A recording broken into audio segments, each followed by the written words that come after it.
Hello guys, welcome to my YouTube channel real classes. So guys, आज हम यहाँ start कर रहे हैं class 10th mathematics chapter real number से एक्सरसाइज 1.2। एक्सरसाइज 1.2 स्टार्ट करने से पहले एक थ्योरम देख लेते हैं जिसको बोला गया fundamental theorem of arithmetic. Fundamental theorem of arithmetic board के एग्जाम में ये थ्योरम डिफाइन करने के लिए पूछी गई है। Fundamental theorem of arithmetic. तो आपने इसको क्या करना है, लर्न करना है, समझना है पहले, उसके बाद लर्न करना है। Every composite number can be expressed और factorised. Every composite number can be expressed or factorized as a product of primes, as a product of primes, and this factorization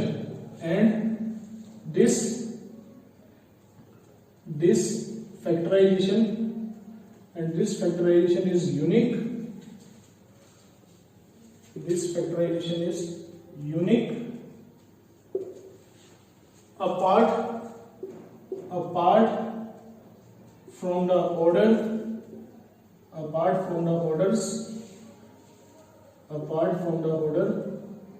in which prime factors occur। देखो होता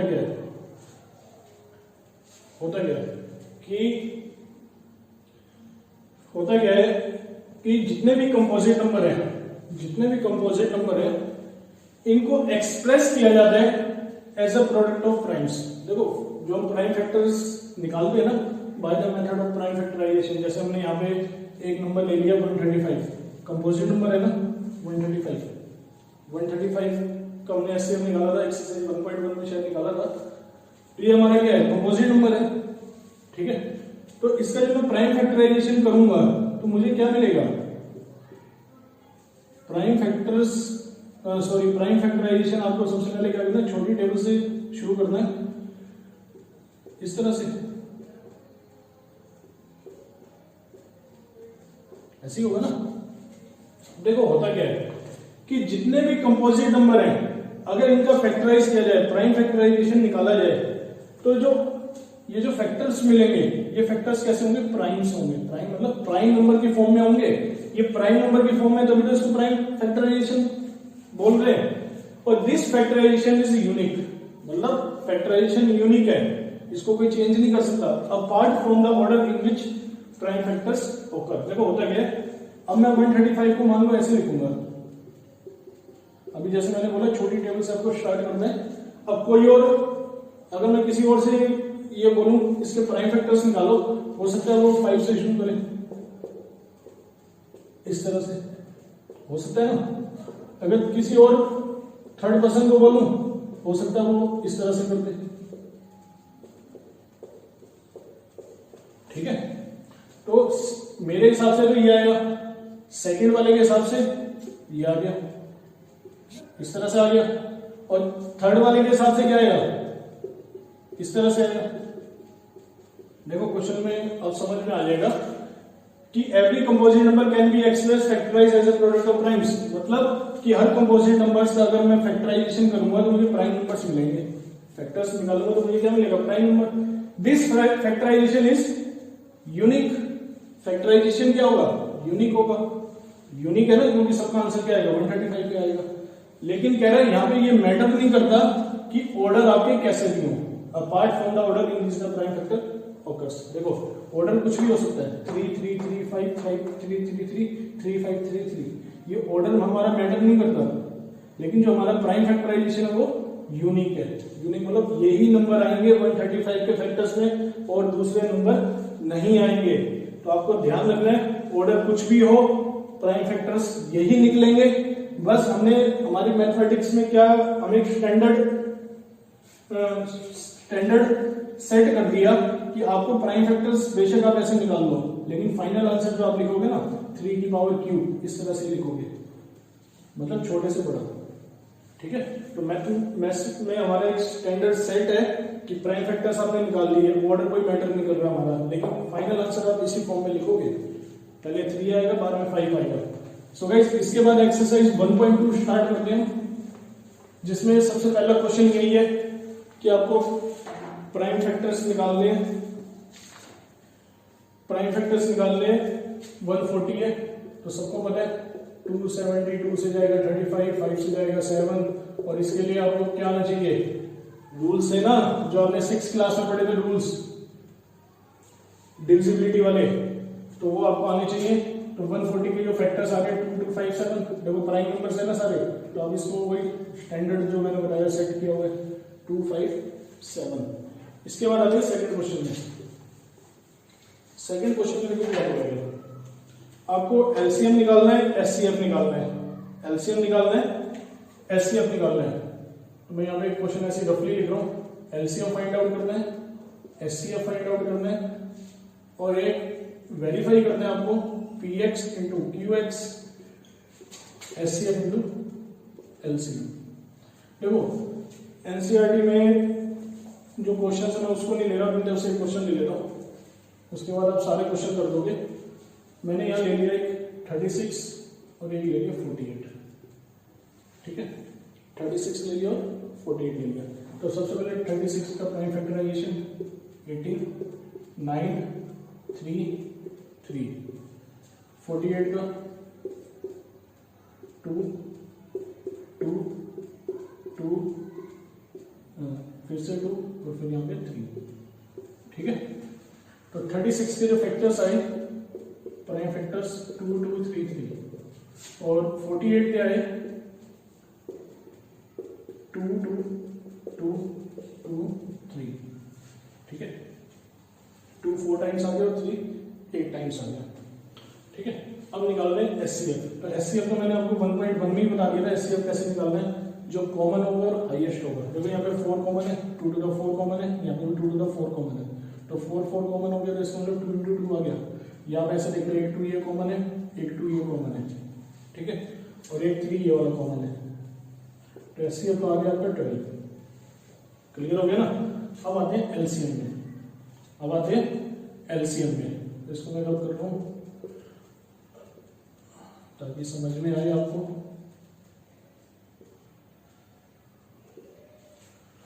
clear. अब आते हैं LCM में। तो LCM में क्या बोला हुआ है, एलसीएम कैसे निकालेंगे। एलसीएम निकालने के लिए आपको क्या लेना है, ग्रेटेस्ट पावर लेनी है, greatest power of this number जो दोनों में होगी, ठीक है। देखो यहाँ पे 2 की पावर 2 है, यहाँ पे 2 की पावर 3 है, समझ आ रही, सॉरी 4 है, 2 की पावर 4 है, समझ आ रही। मैं क्या कह रहा हूँ, ग्रेटेस्ट पावर लेनी है, हाईएस्ट पावर लेनी है नंबर्स की। यहाँ पे 3 कितनी बार है, 2 टाइम्स, यहाँ पे 3 कितनी बार है, 1 टाइम्स। एलसीएम कैसे निकालोगे, ग्रेटेस्ट पावर से। तो ग्रेटेस्ट पावर यहाँ पे 2 की पावर 2, 2 की पावर 4, तो 2 की पावर 4 आ गया, ग्रेटेस्ट वाला आएगा। जो सबसे हाईएस्ट है वो पावर आएगी, यहाँ पे 3 1 टाइम्स है या 3 2 टाइम्स है, तो 3 2 टाइम्स आएगा। तो ये क्या बन गया आपका, इस तरह से 2 to the 4, 4 to the 8, 8 to the 16, 16 into 9, 144, 16 में 144, समझ आया। तो एचसीएम में तो आप कॉमन से देख सकते हो, सिंपल हो गया। एलसीएम में आपको हाईएस्ट पावर लेनी है, ग्रेटेस्ट पावर लेनी है नंबर्स की, या greatest power of prime factors. So guys question number 2 था। हाँ एक पार्ट ये वाला रह गया, px into क्यूएक्स, HCF into LCM. इसको भी देख लेते हैं, वेरीफाई कैसे करते हैं। तो यहाँ पे देखो px into क्यूएक्स, px qx, px into क्यूएक्स, HCF into LCM, HCF into LCM. देखो क्या हुआ, px qx के हमारे दो नंबर है 36 48, 36 48 दो नंबर है ना। एचसीएफ क्या आएगा हमारा 12, एलसीएम क्या आएगा 144। समझ आ गया ना कि इधर का आंसर इक्वल आना चाहिए। अगर एलएचएस इक्वल आरएचएस आ गया तो इसका मतलब क्या है, आपके एचसीएफ एलसीएम सही निकले। अगर नहीं आया तो इसका मतलब आपके एचसीएफ एलसीएम सही नहीं है, ठीक है। तो हम देख लेते हैं कि हमारे सही आ रहे हैं या नहीं आ रहे। तो 36 इंटू 48 करते हैं, 6 48 24 28 24 12 14 8 12 7 17 28 इसका देख लेते हैं 288 144 12 7 आ गया। पहले HS equal RHS. So guys हमारे सेकंड और थर्ड क्वेश्चन इसी थ्योरम के ऊपर है, इसी पॉइंट्स के ऊपर है। तो क्वेश्चन नंबर 4 पे आते हैं। क्वेश्चन नंबर 4 में क्या बोला गया? क्वेश्चन नंबर 4 आपको गिवन है SCF 306657 ब्रैकेट क्लोज 9, आपको निकालना है LCM। देखो सिंपल से, बहुत सिंपल सा क्वेश्चन है। SCF, इन दोनों का SCF कितना 9, ये दो नंबर है ब्रैकेट में, इन दोनों का SCF कितना 9, बच्चों को नहीं पता लगता तो आप यहां से ऐसे पढ़ो SCF इक्वल 9, SCF इक्वल 9 मतलब क्या हो गया? SCF 9 हो गया। LCM आपको निकालना है, दो नंबर दिए हैं SCF LCM, तो ये फार्मूला आपको बताइए PX into QX SCF into LCM, पता है ना सबको? तो PX इंटू QX क्लियर, तो PX इंटू QX दो नंबर 306657 इस तरह से हो गया। और SCF कितना है 9, LCM आपको फाइंड आउट करना है, तो 306657 SCF 9 इधर नीचे आ जाएगा, तो 9 से क्या होगा 34 इंटू 657, 9 से डिवाइड कर दिया ना, तो इसको डिवाइड मल्टीप्लाई कर दो, 4 7 28 3 2 22 24 2 26 21 17 19 8 3 3 12 22 क्या आ जाइए 22 338। कैलकुलेशन चेक कर लेना भाई, 22 338 ठीक है। 4 7 28 20 2 22 24 2 26 21 17 19 3 ठीक है। इसके बाद आते हैं क्वेश्चन नंबर 5 में। तो वीडियो को पॉज करके साथ साथ सॉल्व करके देखो, वीडियो का भी पता नहीं लगेगा कि कब खत्म हो गई और आपके क्वेश्चंस भी सॉल्व हो जाएंगे। इसके बाद आते हैं क्वेश्चन नंबर 5 में, बहुत इंपॉर्टेंट क्वेश्चन है। Check whether 6n can end with the digit 0 for any natural number n। देखो इस क्वेश्चन का पहले मीनिंग समझते हैं, उसके बाद क्वेश्चन को सॉल्व करेंगे। इस क्वेश्चन में बोला क्या गया? Check whether 6n can end with the digit 0 for any natural number n। मतलब पहले मैं अपने तरीके से समझा देता हूं, उसके बाद लॉजिक पे आएंगे। 6n ऐसे ही है ना, और n क्या आपका नेचुरल नंबर, नेचुरल नंबर सबको पता है 1 2 3 जो 1 से स्टार्ट होते हैं, इस तरह से। अगर मैं इसको लिखूंगा तो क्या लिखूंगा 6, इसको लिखूंगा तो क्या लिखूंगा 36, इसको लिखूंगा तो क्या लिखूंगा 216 ठीक है। और इसको 4 टाइम्स लिखूंगा तो क्या लिखूंगा, इसको लिखूंगा मैं 1296 क्लियर ठीक है। तो क्वेश्चन में बोला गया अगर n कोई नेचुरल नंबर है तो क्या उसके एंड 0 से होगा। तो देखो एंड डिजिट मतलब ये वाली डिजिट, ये वाली डिजिट, ये वाली डिजिट, ये वाली डिजिट, तो ये एंड 0 से होगा नहीं होगा। समझ आ रही बात नहीं कि इसका एंड 0 से नहीं होगा। तो हमने देखो कैसे करना है, हमने क्या किया प्राइम फैक्टराइजेशन पढ़ रहे हैं तो उसी कंडीशन से इसको सॉल्व करना है। ये नहीं करके दिखाना, ये मैंने समझाने के लिए बताया आपको, क्वेश्चन में एक्चुअली पूछा गया है। देखो अगर 0 से किसी नंबर का एंड करना है, 0 से किसी नंबर का एंड करना है तो उसके फैक्टर्स में ना, 0 के फैक्टर्स में 0 से अगर एंड करना है तो उसके फैक्टर्स में 2 और 5 होने चाहिए, 2 और 5 होने चाहिए उसके फैक्टर ठीक है। मतलब वो नंबर हमारा 2 से भी डिवाइड होना चाहिए और 5 से भी डिवाइड होना चाहिए। समझ आ रही बात कि अगर किसी नंबर को 0 से ऐड करना है, जैसे मान लो 30 है ठीक है, 30 में पीछे 0 आ रहा है, अगर मैं इसके प्राइम फैक्टराइजेशन करूंगा तो इस तरह से आएगा, मतलब इसमें 2 भी आ रहा है और 5 भी आ रहा है। तो इसका मतलब क्या हुआ, ये 30 हमारे 2 से भी डिवाइड हो जाएगा, 5 से भी डिवाइड हो जाएगा। तो कहने का मतलब है अगर 0 से एंड है, 0 से एंड करना है तो उसके प्राइम फैक्टर्स में 2 और 5 तो आना चाहिए। समझ आ रही बात या नहीं आई? तो यहाँ पे हमने 6n लिया है, 6 का प्राइम फैक्टर्स क्या निकलेंगे 2 इंटू 3, 6 के प्राइम फैक्टर्स क्या निकलेंगे 2 इंटू 3। तो 2 तो आ रहा है, 5 नहीं आ रहा इसमें, ये वाला जो 5 है ये नहीं आ रहा, तो इसका मतलब ये एंड नहीं होगा। समझ आ गया ना? तो मैंने आपको यहां से भी समझा दिया एंड नहीं होगा और यहां से भी समझा दिया एंड नहीं होगा। तो इसको देखो एक स्टेटमेंट के साथ क्वेश्चन को लिखना है कि अगर if 6n can end with the digit या can end with 0 then it is divisible by 5 then it is divisible by 5। मतलब अगर 6n 0 से एंड हो सकता है तो इसका मतलब वो 5 से डिविजिबल होना चाहिए, समझा रही है? then it must be divisible by 5, इस तरह से भी लिख सकते हैं, ठीक है? समझ आ रही बात मेरी क्या कह रहा हूं? अगर 6n 0 से एंड हो सकता है then it must be divisible by 5, ठीक है? अब देखो but prime factorisation prime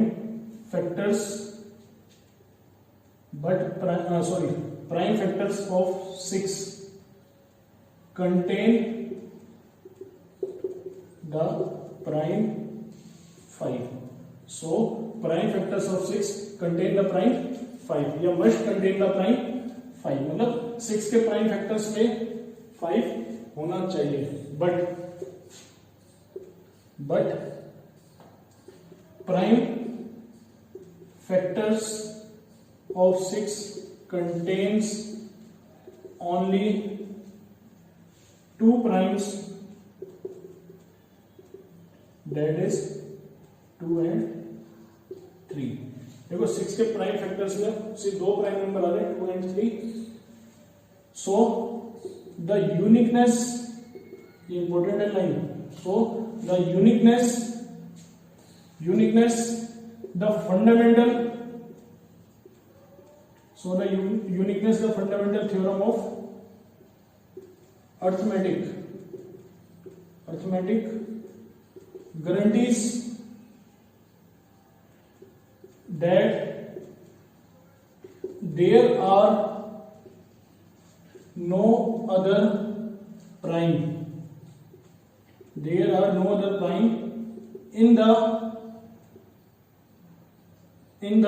prime factorization of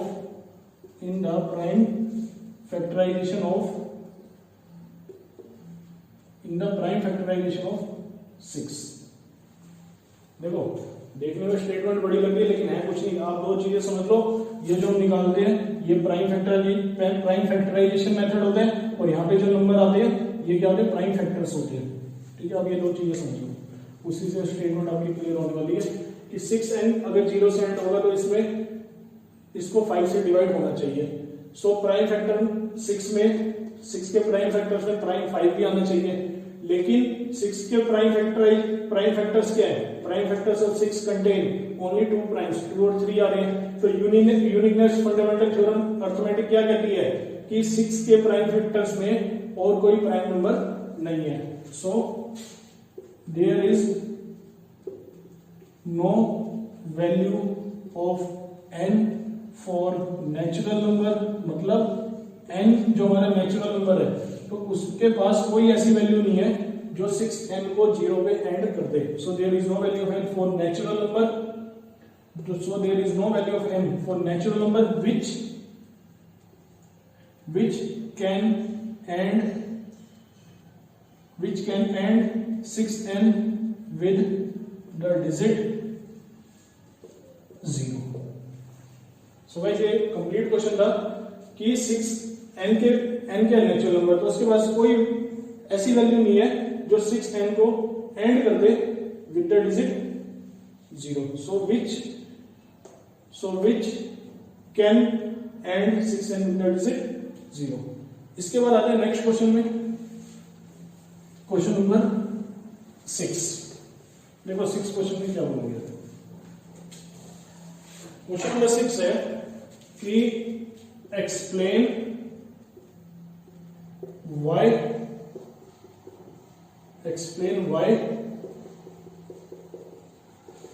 and this one 76543 21 plus 5 are composite number are composite numbers. देखो कंपोजिट नंबर सबको पता है ना क्या होते हैं, ठीक है। तो ये वाला ले लेते हैं 7 into 11 into 13 plus 13। एक नंबर ले लेते हैं 7 into 6 into 5 into 4 into 3 into 2 plus into 1 plus 5।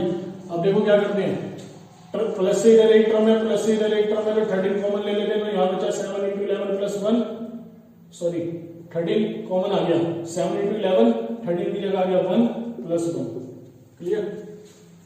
यहाँ पे इस पूरे में 5 कॉमन आ गया, 7 into 6 5 की जगह आ गया 1 4 3 2 1 4 3 2 1, और ये 5 की जगह आ गया 1 कॉमन ले लिया ना, इधर से 13 कॉमन आ गया, उधर 5 कॉमन आ गया। अब इसको सॉल्व करते हैं।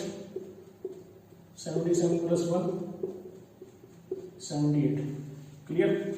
इसको सॉल्व करते हैं 42, सॉरी इन सबका बनेगा मेरे ख्याल से 1008 बनेगा, 1009 बनेगा। तो ये बनेगा आपका 12 3 24 24 गुना 42 8 4 16 24 96 1008। देखो मैंने तो एक क्वेश्चन बहुत बार किया है, इसलिए मुझे याद था 1008 आएगा या 9 आएगा, ठीक है। तो आप अपना पूरा केयरफुली आपने कैलकुलेशन करनी है। तो इसका आ गया आपका 5045, ठीक है। क्लियर। या आप इसको ऐसे देख लो 5 into 1009। अब इसको करते हैं, इसके फैक्टर्स बना देते हैं। 78 है ना, तो 78 का एलसीएम ले लेते हैं। 2 into 39, 3 से किया 13, फिर 13 से किया, तो ये आ गया आपका इस तरह से 2 3 13, मतलब वही स्टैंडर्ड में लिख दिया इसको इस तरह से, ठीक है। अब देखो क्वेश्चन में क्या बोला जा रहा है, क्या ये कंपोजिट नंबर है? क्वेश्चन आया हुआ है पेपर में ये भी, तो क्या ये कंपोजिट नंबर है? तो आप खुद देखो, इसमें मोर देन 2 प्राइम्स आ गए, 2 से ज्यादा प्राइम नंबर है, इसमें भी 2 प्राइम नंबर है। समझ आ रही है या नहीं आ रही? 2 से ज्यादा प्राइम है, इसमें 2 प्राइम नंबर है, सो दोनों के आगे क्या लिखोगे? दिस इज कंपोजिट, या it is composite number. It has more than 2 factors. It has 2 factors other than 1 and the number itself. So it is composite. Composite उसी को ही बोला जाता है ना, 1 और उस नंबर के अलावा जो 2 फैक्टर्स हैं। समझ आ रही बात? 1 और नंबर के अलावा 2 फैक्टर है तो क्या हो गया? कंपोजिट हो गया। So it has 2 factors other than 1 and the number itself. So it is composite. इसके बाद एक लास्ट क्वेश्चन रह गया 7, क्वेश्चन नंबर 7। देखो 7 क्वेश्चन में क्या बोला गया, कह रहे एक स्पोर्ट फील्ड है, सर्कल की शेप में है। एक स्पोर्ट फील्ड सर्कल की शेप में है। Sonia takes 18 minute to drive 1 round of the field. कह रहे सोनिया को 18 मिनट लगते हैं इस फील्ड के चारों तरफ राउंड लगाने में। सोनिया जो है 18 मिनट लेती है, तो मैं यहाँ लिख दे रहा हूँ सोनिया 18 मिनट लेती है इस पूरी फील्ड का एक राउंड लगाने में। क्लियर हो गया? ठीक है। इसके बाद एक भाई साहब हो रहे हैं यहाँ पे रवि भाई साहब क्या करते हैं, 12 मिनट ले रहे हैं क्योंकि इनकी स्पीड बहुत ज्यादा है। तो रवि भाई साहब क्या कर रहे हैं, इस पूरे राउंड ले रहे हैं 12 मिनट में। ऑब्वियस है ना, कम टाइम ले रहे हैं तो क्या होगा, स्पीड ज्यादा होगी। ठीक है। तो सोनिया मैडम 18 मिनट्स, रवि भाई साहब 12 मिनट्स। अब देखो क्या हुआ, इसमें बोला गया suppose they both start at the same point and at the same time and go in the same direction। कि दोनों के दोनों सेम पॉइंट पे, दोनों ने क्या किया, सेम पॉइंट से भागना शुरू किया, सेम टाइम पे भागना शुरू किया और सेम डायरेक्शन में भागना शुरू किया। दोनों ने same point, same time, same direction. ठीक है ना। अब क्वेश्चन में क्या, देखो दोबारा रिपीट कर रहा हूं। एक स्पोर्ट फील्ड सर्कल की शेप में, सोनिया उसका चक्कर लगा दिया 18 मिनट में, रवि भाई साहब चक्कर लगाते हैं 12 मिनट में। ठीक है।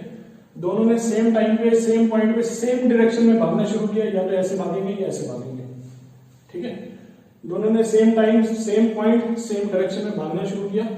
तो कितने टाइम के बाद दोनों एक ही पॉइंट पे आके मिलेंगे? वो एक पॉइंट यहां भी हो सकता है, यहां पे भी हो सकता है, यहां भी हो सकता है, यहां भी हो सकता है। ठीक है। तो इस तरह के क्वेश्चन में आपको क्या करना है, एलसीएम निकालना है।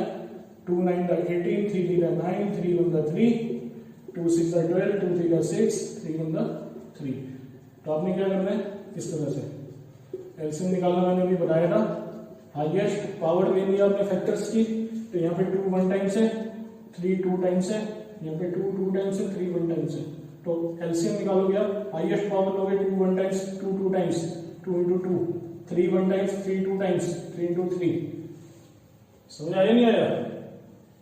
ठीक है, तो कितना आ गया 2 to the 4 4 3 12 20 का 36। तो 36 मिनट्स के बाद दोनों आपस में एक पॉइंट पे आके मिलेंगे। सो गाइस, ये थी कंप्लीट एक्सरसाइज 1.2। आई होप आप सबको समझ आई होगी। तो नेक्स्ट वीडियो में मिलते हैं एक्सरसाइज 1.3 के साथ। तब तक के लिए goodbye and take care of yourself.